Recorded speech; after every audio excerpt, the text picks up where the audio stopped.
Y por supuesto, en la provincia de Buenos Aires, el Ministerio de Salud abrió una investigación y está alertando a la población, sobre todo de Berazategui, de los cuidados, las precauciones que hay que tener. Andrea. Alertar, pero no asustar. Claro, hay que decir que la muerte por infección alimentaria producto de estas bacterias, Salmonella y Shigella, no es lo más frecuente. Puede ocurrir, claro, estamos viendo estos casos. Indican los especialistas que esto ocurre justamente cuando hay una alta concentración de estas bacterias, que insistimos, se produce la infección por ingesta alimentaria con la salvedad de que la Shigella también se encuentra en el agua. De ahí que hablamos de dos ejes fundamentales. Lo que pasa en casa cuando preparamos los alimentos, Leo, pero también lo que pasa cuando uno va a ingerir alimentos a otro lado. Vos sabés que hoy hablábamos con especialistas. Sí. Hay una frase que me parece que todos tenemos que tomar como premisa. Cada vez que compras un alimento, ya sea carne o verduras, siempre tener la sospecha que ese alimento puede estar contaminado. Entonces, hay dos eslabones en esta cadena. Por un lado tenemos los frigoríficos, las carnicerías. La pregunta es, ¿qué podemos hacer nosotros en casa? En casa, bueno, primero, cocinar bien las carnes. El otro día hablábamos de los casos de triquinosis, ¿se acuerdan? En Santa Fe, y decíamos, cocinar bien la carne de cerdo, no comprar alimentos en la ruta. Bueno, en tu casa haces lo mismo con todas las carnes. Siempre tenés que cocinarla hasta que pierda ese color rosado y hasta que el jugo de la carne sea claro. Especial cuidado con esto, las achuras y la carne picada, y esto tiene una explicación, Leo, que vos después la vas a dar. Cuando hablamos de qué tipo de temperatura, bueno, mínimo 70 grados, es lo que dicen los especialistas. Sí, por otra parte, hay un detalle importante en relación a esto, al tema de la diferencia entre la carne picada, las achuras y por otra parte los trozos de carne. Claro. ¿Por qué? Porque la infección o la contaminación, en el caso de un trozo de carne, está en la superficie. Por eso, vos podés comer la carne a punto o jugosa, como por ejemplo comen los americanos o los europeos. El problema en las achuras o en la carne picada, al ser molida, esa parte exterior se mezcla con la parte interior. Exacto. Y allí se produce la contaminación.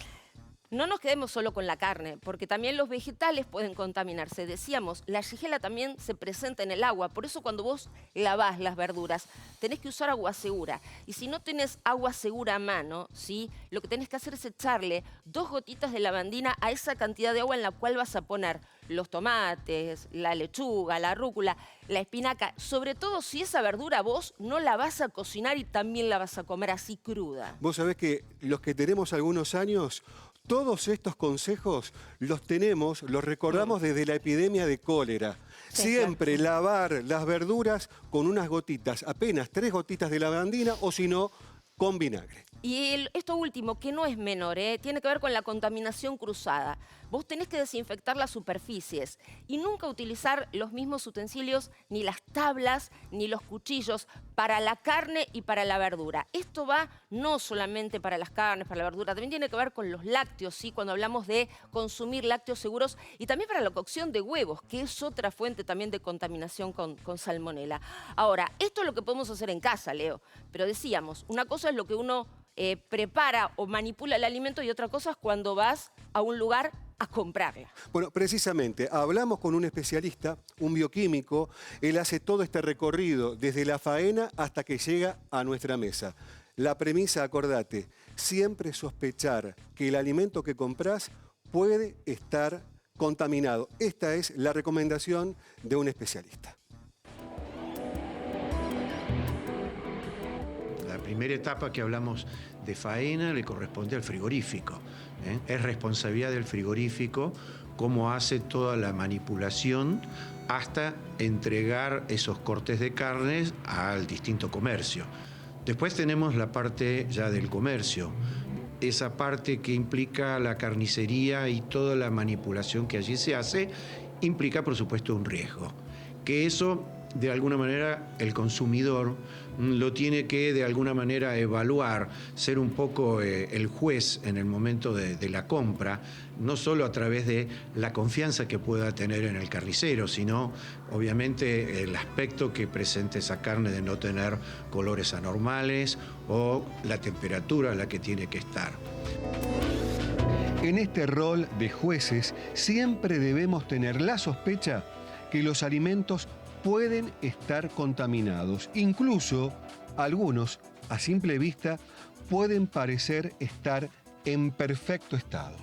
Puede llegar a haber también microorganismos de estos malos que le llamamos, estos patógenos, como hablamos ahora, Salmonella, Shigella o Escherichia coli 157, que pueden estar presentes y no nos damos cuenta, porque esa carne no va a mostrar ninguna diferencia, no va a haber un mal olor, no va a tener un color distinto, puede llegar a estar en condiciones aceptables, pero sí estar presente esos microorganismos porque llegaron a él por alguna mala práctica, que ya sea en el frigorífico o en toda la manipulación.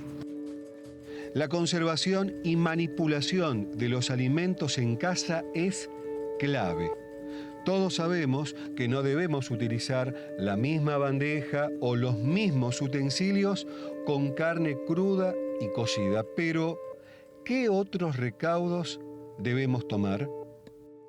También incluimos las verduras, que son otros productos crudos que también pueden estar viniendo con una importante contaminación. Entonces, todos esos productos crudos tenemos que pensar que puede estar contaminado. Entonces, cuando llega a nuestras casas, vamos a tener que inmediatamente guardarlo por un lado en la heladera, vamos a tener que guardarlo en forma separada, aislada, esos crudos, de los otros productos que ya tengamos en la heladera y que sean productos elaborados. Y ahí va a venir una diferencia que vamos a tener. Si son verduras, las vamos a consumir crudas, como muchas de ellas, vamos a tener que lavarlas, higienizarlas bien, para estar seguros que no quede contaminación. Y lo que sea carnes, lo importante es una correcta cocción. Esa correcta cocción implica que nos quede obviamente bien cocido, especialmente aquellos tipos de productos cárnicos como es una carne picada o como puede ser un chorizo o demás, que son carnes procesadas. No es lo mismo si estamos hablando de un corte de carne entero, un bife de chorizo que nos gusta jugoso, o ese bife de lomo y demás, donde ahí ese centro del músculo de esa carne no está teniendo la contaminación, la tiene en la superficie. Pero los otros tipos de carnes, y un pollo o mismo también la carne de cerdo, hay que buscar de tener la cocción correcta, y esto es alcanzar una temperatura que normalmente recomendamos arriba de los 75 grados para estar seguros que matamos todos los microorganismos. Bueno, por supuesto que el aspecto de la carne que vos comprás, el olor, muchas veces, o un huevo, si está en mal estado, vos te vas a dar cuenta. Pero no creamos que siempre depende del olor o del color. Una carne puede estar contaminada con una bacteria y estar a la vista perfectamente bien, Leo. Por otra parte, ojo con el tema de las redes sociales. Sí. Hay mensajes que están circulando que dicen que tenés que cocinar a 2000 grados, chicos. No, eso es imposible. imposible. No lo lográs en ninguna cocina de tu casa, eso. 70, 75 grados, dijo, con eso logramos una cocción segura.